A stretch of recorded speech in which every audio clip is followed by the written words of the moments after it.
According to Gorman, literacy is learning and the sustained reading of complex texts as necessary to the developed mind as are air, water, and food to the healthy body. In the school library sector, besides the classroom, the library serves as a main hub for students to seek materials of any type, genre, or level of complexity in order to read for an understanding or gain knowledge.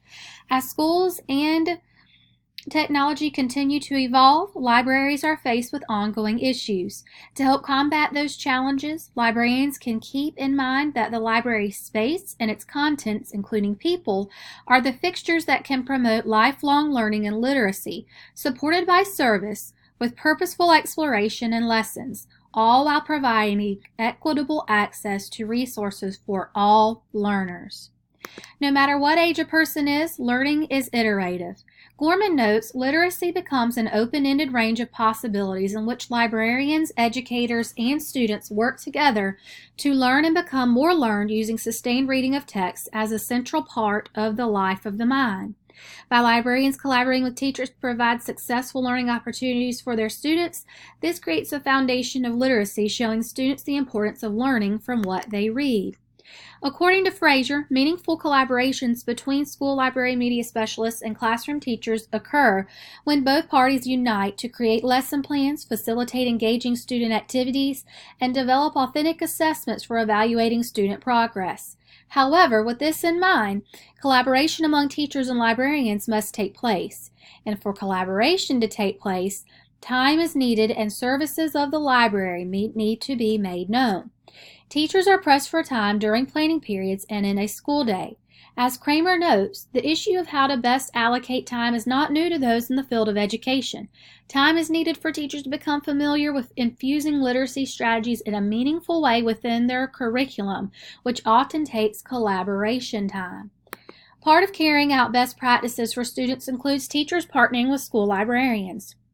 If conversations are not materializing through teacher and school librarian partnerships, then students are missing out on engaging and compelling experiences that promote literacy.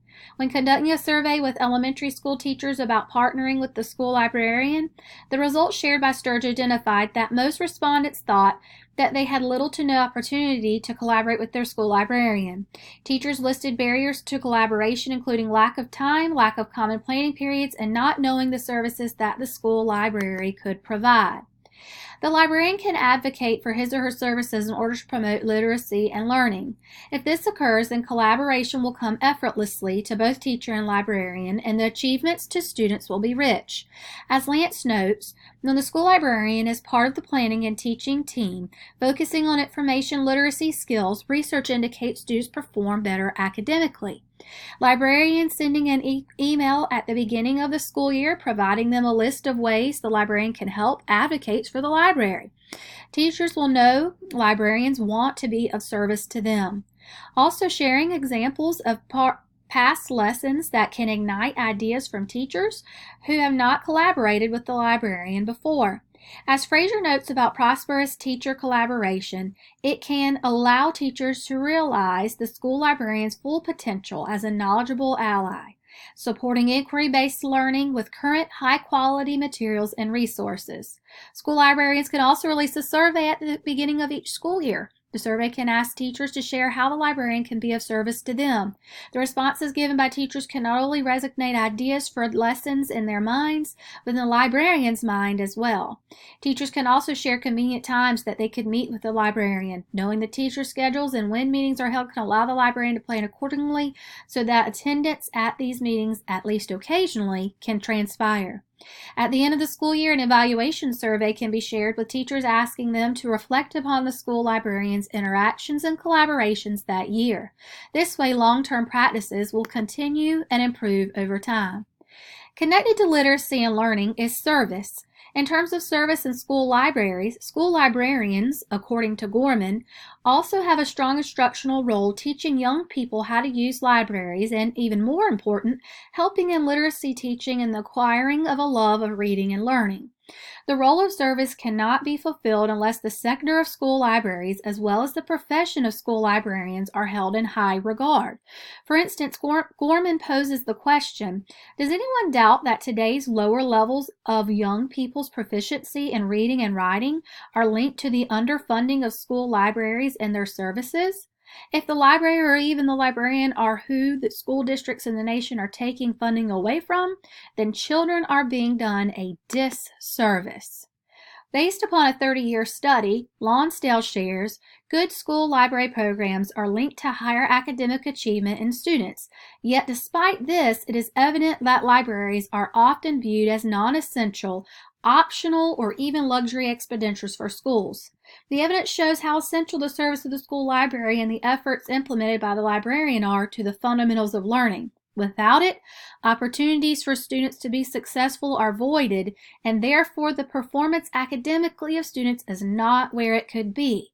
So why is it, according to Chan, that libraries are among the first school services to be targeted for cuts when funding is reduced? The responsibility of service in librarianship needs to be advocated. Since service is a part of every aspect of the librarian's profession, making it known to others how much of an impact the library and librarian have on children and therefore society is crucial in proving their vitality. One way school librarians can promote the library's services, as Gayer notes, is to consistently show the library's contribution to raising students' test scores and by connecting to the state standards. Being an active member of data meetings among teachers and administrators is a way to show others that the library is an indicator of high student performance on tests. Whether the tests discussed are cumulative common assessments or state assessments, service carried out by the librarian is a factor in students learning and retaining information.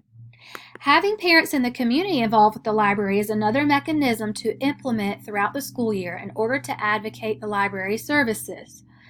Gayer shares an idea of getting parents involved with the library, which is constructing a newsletter with helpful hints on reading, book suggestions, and technology suggestions to send home to parents. These newsletters can bear short and long-term benefits. The short-term benefit is that parents are being provided resources they can use at that moment in time. The long-term benefit is that getting involved with their children's literacy skills promotes a family literacy and learning environment at home.